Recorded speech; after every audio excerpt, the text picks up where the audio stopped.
C'est un document qu'on a voulu à la fois très conservateur sur les éléments patrimoniaux qui sont vraiment remarquables, mais on n'a pas voulu complètement brider le développement possible de l'arme. C'est pour ça que c'est un document qui se lit à plusieurs vitesses réglementaires, si je puis dire, où au fur et à mesure qu'on s'ouvre, c'est-à-dire qu'il y a le village, il y a les périphéries, et ensuite il y a le grand territoire, et bien au fur et à mesure, on donne plus de possibilités au niveau de la construction et de ne pas rester dans le conservatisme.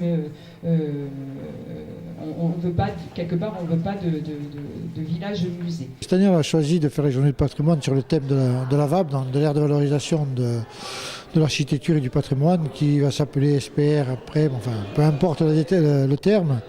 Ce qui était important pour nous, c'est surtout de faire passer le message à la population pour faire comprendre qu'ils avaient un village qui architecturalement était beau et qu'il fallait le préserver. Donc voilà le but de cette journée-là. Justement, en quelques mots, qu'est-ce que la VAP ?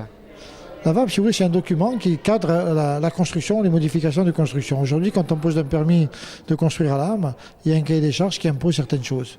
Donc c'est pour ça que justement on fait ce document, parce qu'on ne veut pas que ça parte dans tous les sens, qu'on ait des architectures qui soient complètement en décalage avec le village. Alors ces journées, c'était des expositions, des conférences et des démonstrations. Tout à fait. Surtout une explication, parce que de faire des documents, c'est-à-dire de construire l'outil, c'est une chose, mais de le faire fonctionner, c'est autre chose. Donc il fallait communiquer sur ce fonctionnement de l'outil, et il faut que la population s'en empare, sinon de créer un document pareil, c'est bien, mais si la population ne s'en empare pas, ça ne marchera pas. En même temps que la VAP, on a présenté la requalification de l'entrée du village pour deux raisons. Une, parce qu'il faut l'embellir, parce qu'aujourd'hui, je pense qu'il commence à devenir un petit peu obsolète. Et puis, ce qui est important pour moi, c'est de commencer à réfléchir pour qu'on fasse reculer les voitures, pour qu'on commence à sortir les voitures du village. Parce qu'on a aujourd'hui des villages qui n'ont pas été faits pour ça. Il y a de plus en plus de véhicules qui y rentrent et on arrive à saturation. Donc l'idée, c'est de tout repenser et de faire en sorte que la véritable entrée du village, elle soit plus sur la place de l'église, mais 500 mètres plus bas.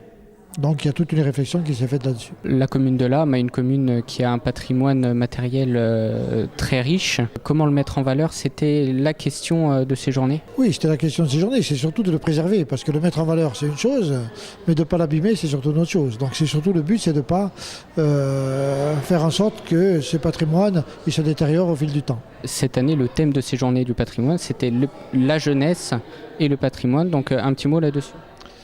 Écoutez, je crois que c'est un document et ce qui est fait surtout pour la jeunesse, parce que les gens aujourd'hui, et ma génération, on a déjà, je crois, fait beaucoup. Maintenant, c'est aux jeunes de prendre la relève et surtout, il faut faire prendre conscience aux jeunes qu'ils ont un beau patrimoine en Corse et qu'il faut qu'ils le préservent. Comment sensibiliser les jeunes au patrimoine de l'âme ? Vous savez, il faut communiquer. Il n'y a pas 50 solutions, mais je pense qu'ils sont quand même sensibles à ça.